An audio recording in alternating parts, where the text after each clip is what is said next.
Hi everyone, welcome to Handicrafts A to Z channel, and in today's video I'm gonna show you how I make this temari. I call it the pink gradient, the peach gradient, just because the colors I use here are the 3 shades of peach, which is light, beige and some dark. Just the 3 shades based on the red background.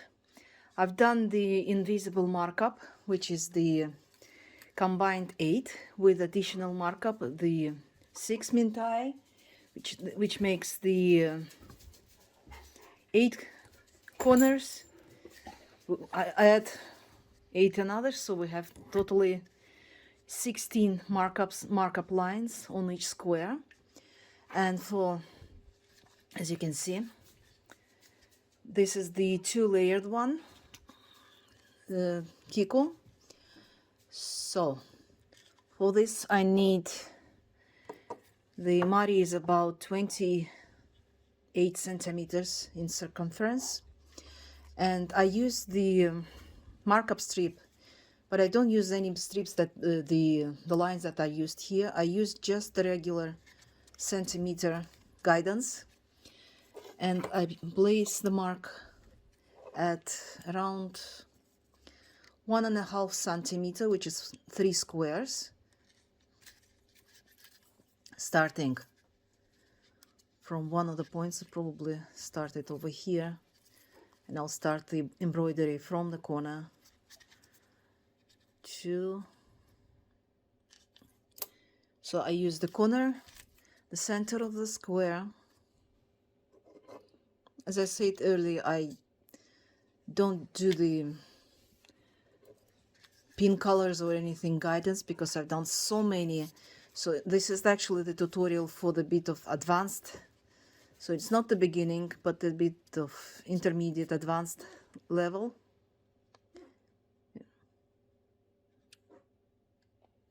That's my puppy. He just had a great dinner and happy to inform me about that.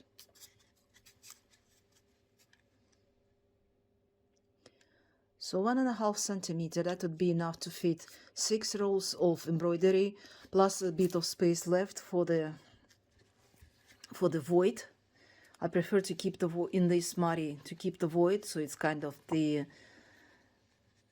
flower itself appears unattached to the ball, it's just floating on the surface, and so will be no other element, just the kiku on the surface, just like this. Some of them look ugly because I've started doing that during the Omicron infection. I still feel a bit fuzzy, but still it's much better than it was before, so I can start working. So got a huge delay not meeting my deadlines, so I'm trying to do as much as I can now. So got this, and starting, just as I said, I don't follow the guide, the colors. The only thing I keep to myself is that I always start with the red mark. And if you've seen the tutorial for the harlequin temari, in this case I don't use the pins at the center, because I'll try to stitch as close to the center as possible. Anyway, if you do hundreds and hundreds of mari a year, you can actually do it without. But if you're a beginner, place the pins just like you would do with a regular kiku. So one at the top, one at the bottom, one at the top, one at the bottom, top, bottom, top, and so on, the zigzag way. But I'll do it this way. When you do the stitching, make sure that your needle stays safe. I mean, it doesn't jiggle, it doesn't have any luft, it doesn't slide in the base.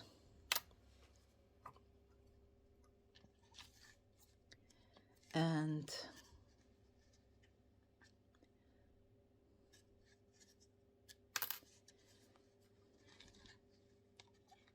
it doesn't have any gap, so it stays like this. And zigzag to the half,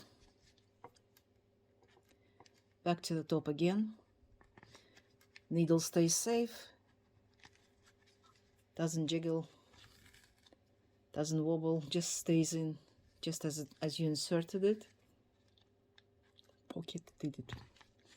I just love that moment with Harry Potter and what's this guy name who was reading it for the audiobook. Stays firm. And so it goes like this.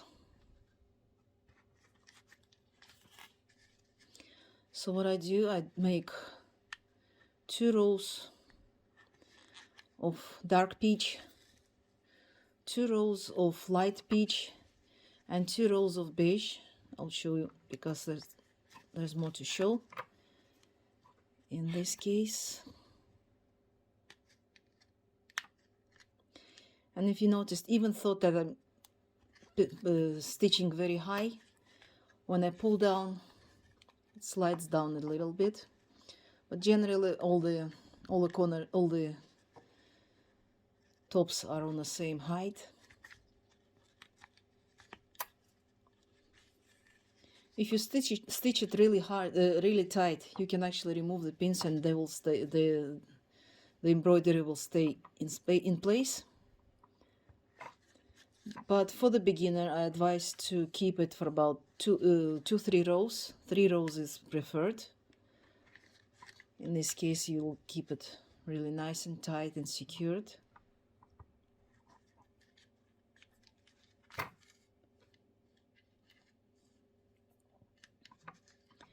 But for myself, just like I said before, I've done hundreds of kiku every year.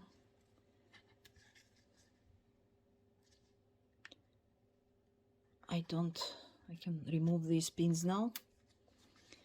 But again, if you're experienced, you can remove that.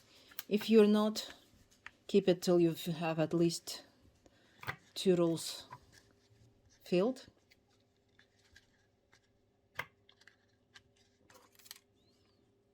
My favorite round nose pliers. They're good for wire work, they're good for beading, and they're good for pulling needle through your mari.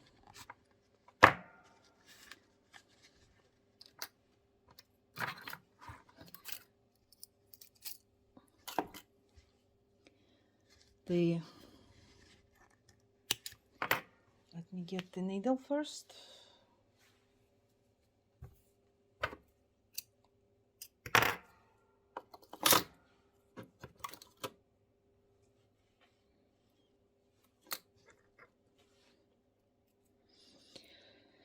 Now the reason I want to show you the second row, because I want to make the nose of the kiku, the upper part of the kiku, really tall and thin. So what I do is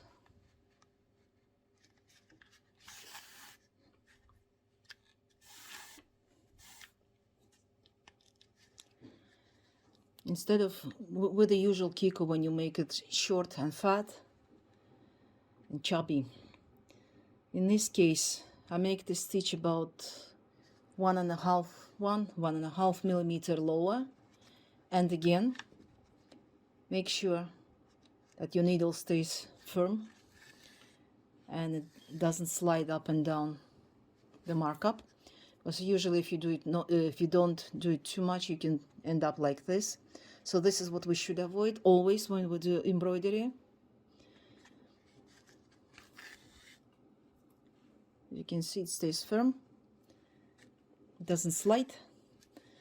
That's why I can easily remove those pins, because my stitching is really tight. And again,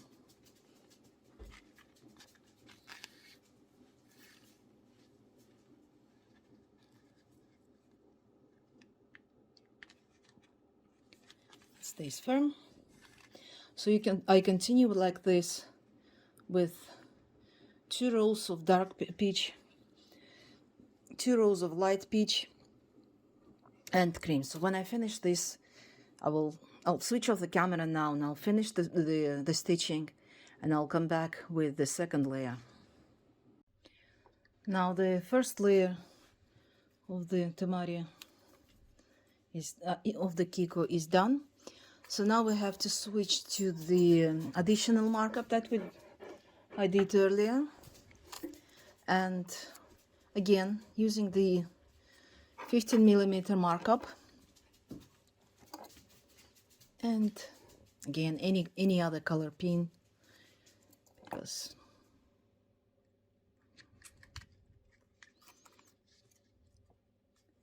I don't keep this. Again, if you're a beginner, use the color code, but if you're experienced, you don't need that.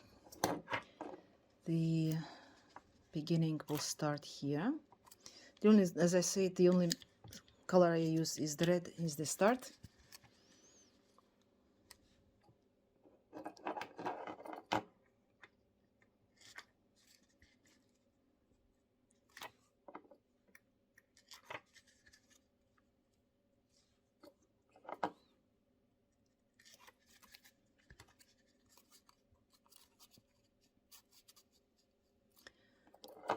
Again, so we got the pins placed very close to the chidori of the previous row. Now we are back to the dark peach. Got extra long thread here, so I don't get confused with that.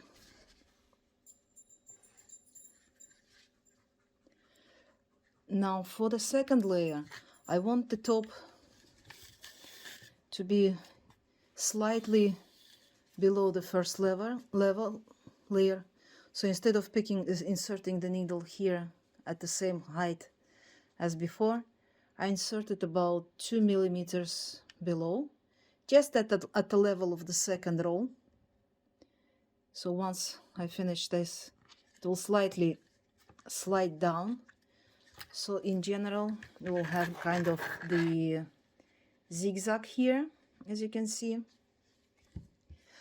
For this mari, I've used the invisible markup I made with the same color as the base, but the base was size 40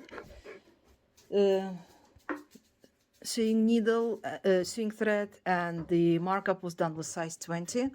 But for this temari, for this video, I used the thicker thread, the one I use for the embroidery, just to show how the markup is done and everything. So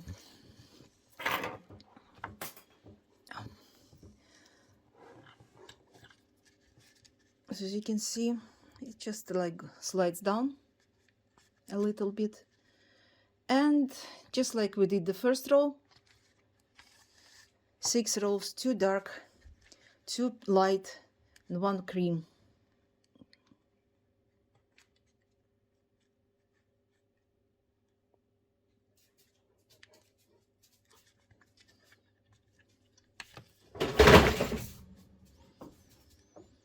Nosy Rudy. He's kind of interested in everything I do. You don't thought he sees it every day.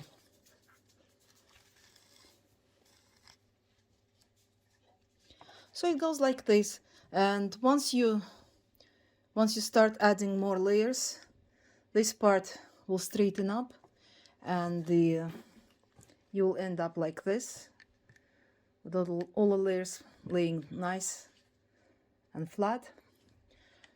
So this is it. This is this in 10 minutes will turn into this. So have fun and stay tuned for more videos. Bye.